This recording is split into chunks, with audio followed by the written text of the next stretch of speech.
subscriber numbers, 25 to 50,000 subscribers, it's going to cost you a little bit. But to have that number of subscribers, you're probably generating revenue of some type that's really paying for that. I mean, if you're mailing to 50,000 people and you can't cover $250 a month, what are you mailing? What are you selling? So, again, some of these tools allow you to do more emails a month to fewer people. Some allow you to have more people but fewer emails. You have to kind of shop and compare a little bit. But they are generally quite easy to use. If you've got the content, the communication that you want to have, sit down, strategize. What are we trying to say? How often do we want to say it? If you're sending out announcements for courses, class information, you might be sending out 1 a week, 2 a week. Again, just depends on your organization. So you'd want to look at, is this useful information for the folks that we're sending it to? Why are we communicating with them? What do we hope to get from that? Mad Mimi, again, pretty similar. I like these guys because their customer service is superb. They're on Twitter. Most of these companies now are on Twitter as well, but I've emailed this guy. He's emailed me back. Their company's getting a little bit bigger now, so he has more customer service people available. But I always get a personal response from them almost as soon as I send off the email. So from a customer service standpoint, I think they do a terrific job. And again, their pricing is pretty comparable. Thinking.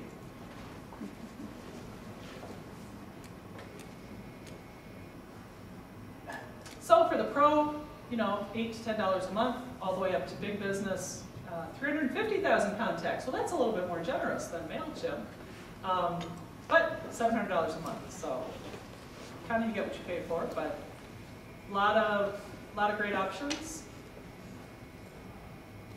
And I'll just give you a snapshot here of some of the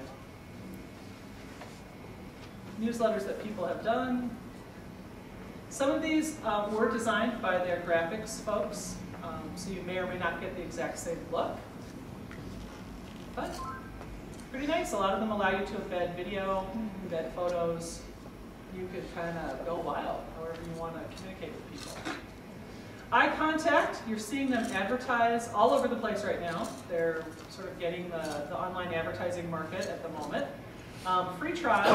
I have communicated with them. They were very helpful as well. I've sort of played around. I haven't actually pulled the trigger yet to create a newsletter doggone it, and I know that I really need to. And I looked at all these different tools, and I haven't quite pulled the trigger yet because I have been busy doing other things. So I have looked at all of these different options and these different comparisons. So here you get kind of a nice way of taking a look at some of the choices that are available. We'll look at Constant Contact in a moment. When you consider your email, take a look at, for example, I used Constant Contact years ago when we were in real estate, and I created an email newsletter for real estate clients. And I really wanted to have pictures of the houses, and I wanted to have, if I was recommending a website or recommending a resource, I wanted to have a little snapshot of the company or pick out the little graphic, the name of the organization, pop it into the newsletter. Well, that was great 5 years ago. Now with Constant Contact, they charge you extra to host all of those photos. So that would be a question to take a look at when you look at an email tool. What am I getting for my money? Another thing that I was able to do, just started to do it, playing around a little bit. For back issues, I wanted to be able to host them on my website. Seems logical, right? Well, Constant Contact used to allow you to do that, and now they charge you extra. So to be able to archive and to be able to access those back issues, that would be useful for your clients or for your people within your organization. So when I talk about strategizing before you jump in and pick a vendor, those would be some of the questions to ask yourself. What do we want to have as a long-term connection between what we're doing in the newsletter and the people that we're trying to reach? This is a tool that's local. Deluxe Corporation here in town has really made a big push. They purchased a company called PartnerUp a couple of years ago, and they're really making a big push into the small business market. And one way they're doing that is they have an email tool. I haven't experimented with these folks.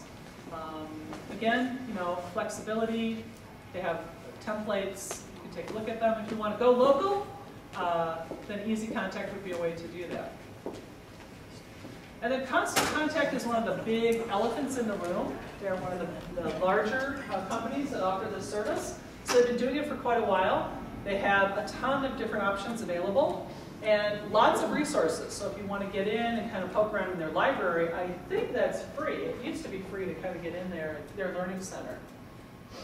Get in and take a look at how do I market by email? How do I communicate? What makes a good email newsletter? A lot of these sites have those different libraries available, so go in and read and poke around and suck that information up. But Constant Contact does a really nice job of it. Another thing to take a look at, does the tool that I use tell me how many people are opening the newsletter? I mean, wouldn't that be a useful thing to know? Is anybody actually reading the doggone thing? So a lot of these, Constant Contact will definitely, and a number of the others will as well, they'll show you open rates. They'll show you information on how often do people click on a link that I've made a referral to another organization or to a different part of, if we're doing this corporately, we want people to click on the corporate university website. It will show you how many times that's happening, and that's great data because that allows you to tweak the offering. Well, if only 5 people click the link, well, I should really take a look at what we said. Was there a call to action? Was the information in short, easy to read chunks?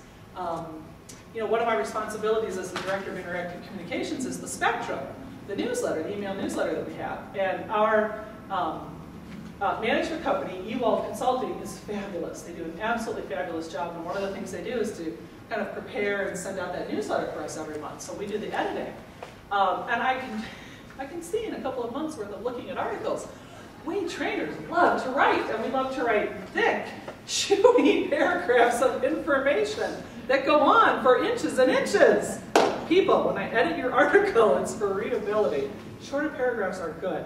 And I encourage all of you to participate. It is a member benefit to communicate your thoughts and ideas. They don't have to be long, multiple part articles, although we love to get those. Short tips, tricks, ideas, hints. This worked for me, this didn't work for me. That is great and useful information to your fellow members. So that's my little plug to encourage you to participate next year in the Spectrum, because it's a wonderful resource, and we want to really beef that up even more. And we can take a look at how many people actually open the newsletter. How readable is it? That is really interesting data. It's useful data for us to have, and it would be useful for you as well. Oh, that was a sample of the newsletter. So one of the questions we had up here was about newsletters. Is this helpful for folks? Whoever asked that question? Hopefully so. Video conferencing, becoming wave. How many of you participate in those regularly now as it is? 1, 2, 3, really? I would say 4, 5, 6. So it's a fairly small number of people out of the entire room. I think that will probably change in the near future. The cost of communication is, to get on an airplane and go somewhere is pretty high. And, I live outside Stillwater. How many folks in here live outside Stillwater? 1, 2, not many, right? Are you not always having meetings with people in Eden Prairie? How many Eden Prairie people in here are frustrated because we Stillwater folks are always on the other side of the metro? One of the great uses of these video conferencing tools is to be able to communicate with people locally. I've used a number of them, and I think some of them are more useful than others, but I think they're just have great possibilities. DimDim is the first one that I want to highlight here. DimDim is free. For up to 20 people, I believe, is their limit. I have used DimDim with a group. One of the challenges that you'll find when you use the video conferencing software is echoing. So sometimes we were able to fix that, sometimes we weren't. Using a headset, microphone, tweaking the settings in your system, all of that is important. It may or may not help. I actually had a group that decided to stop meeting because we couldn't figure out how to get the echoing to stop. But DimDim is kind of the competitor to, oh, you hear one, they're being advertised on the radio all the time.